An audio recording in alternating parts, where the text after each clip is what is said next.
इस तरह हुई थी गौतम बुद्ध को ज्ञान की प्राप्ति। गौतम बुद्ध का जीवन हर किसी के लिए प्रेरणादायी है। गौतम बुद्ध बौद्ध धर्म के प्रवर्तक। इनका जन्म 483 ईस्वी पूर्व तथा महान निर्वाण 563 ईस्वी पूर्व में हुआ था। बचपन में इनको राजकुमार सिद्धार्थ के नाम से जाना जाता था। बौद्ध ग्रंथों के अनुसार गौतम बुद्ध के जन्म से 12 वर्ष पूर्व ही एक ऋषि ने भविष्यवाणी की थी कि यह बच्चा या तो एक सार्वभौमिक सम्राट या महान ऋषि बनेगा। 35 वर्ष की आयु में उन्हें ज्ञान की प्राप्ति हुई थी। वह संसार का मोह त्याग कर तपस्वी बन गए थे और परम ज्ञान की खोज में चले गए थे। आइए आज हम आपको सिद्धार्थ के महात्मा बुद्ध बनने तक के सफ़र के बारे में बताते हैं। जन्म काल बुद्ध का गोत्र गौतम था। बुद्ध का वास्तविक नाम सिद्धार्थ गौतम था। उनका जन्म शाक्य गणराज्य की राजधानी कपिलवस्तु के निकट लुम्बिनी में हुआ था। बुद्ध के जन्म के 7 दिन के भीतर ही उनकी माता का देहांत हो गया था। उनका पालन पोषण उनकी मौसी गौतमी ने किया था। शिशु का नाम सिद्धार्थ रखा गया। शाक्य वंश के राजा शुद्धोधन सिद्धार्थ के पिता थे।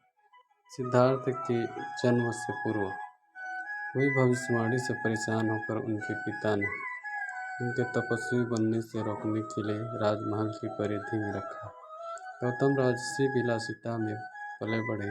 बाहरी दुनिया से आक्रांत नृत्य करने वाली लड़कियों द्वारा मनोरंजन, ब्राह्मणों द्वारा निर्देशन और तीर्थ अंदाजी, तलवारबाजी, कुश्ती, तैराकी और दौड़ में प्रशिक्षित किए गए थे। कम उम्र में ही उनका विवाह राजकुमारी यशोधरा से करा दिया। दोनों का एक पुत्र भी हुआ था जिसका नाम राहुल था। गौतम बुद्ध की वजह से बदल गया इस स्त्री का जीवन, जाने कैसे। सिद्धार्थ बचपन से ही अत्यंत करुण हृदय वाले थे। वह किसी का भी दुख नहीं देख सकते थे। इतने प्रयासों के बाद भी 21 वर्ष की आयु में उनकी अपने राज्य कपिलवस्तु की गलिया में उनकी दृष्टि 4 दृश्यों पर पड़ी।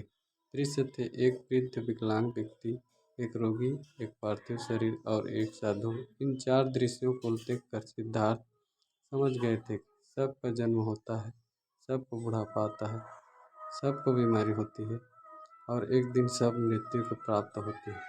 इससे व्यतीत होकर उन्होंने अपना धनवान जीवन, अपनी पत्नी, पुत्र एवं राजपाट का त्याग करते हुए साधु का जीवन अपना लिया और जन्म, बुढ़ापा, दर्द, बीमारी और मृत्यु से बूढ़े सवालों की खोज में निकल गए। ज्ञान की प्राप्ति।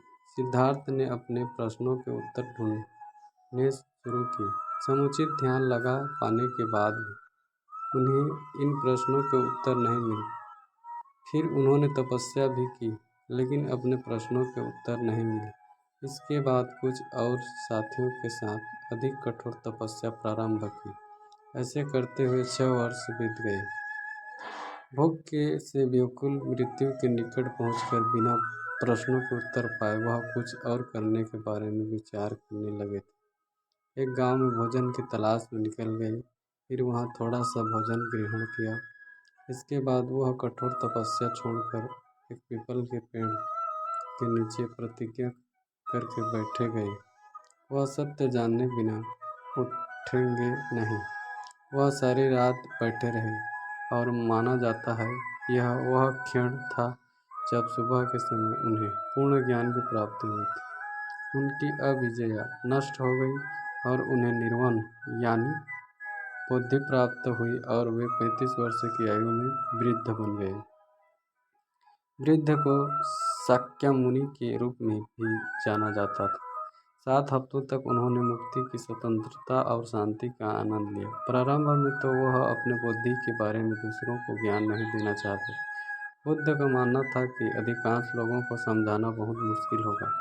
मान्यता है कि बुद्ध को स्वयं ब्रह्मा जी ने अपने ज्ञान को लोगों तक पहुंचाने का आग्रह किया था।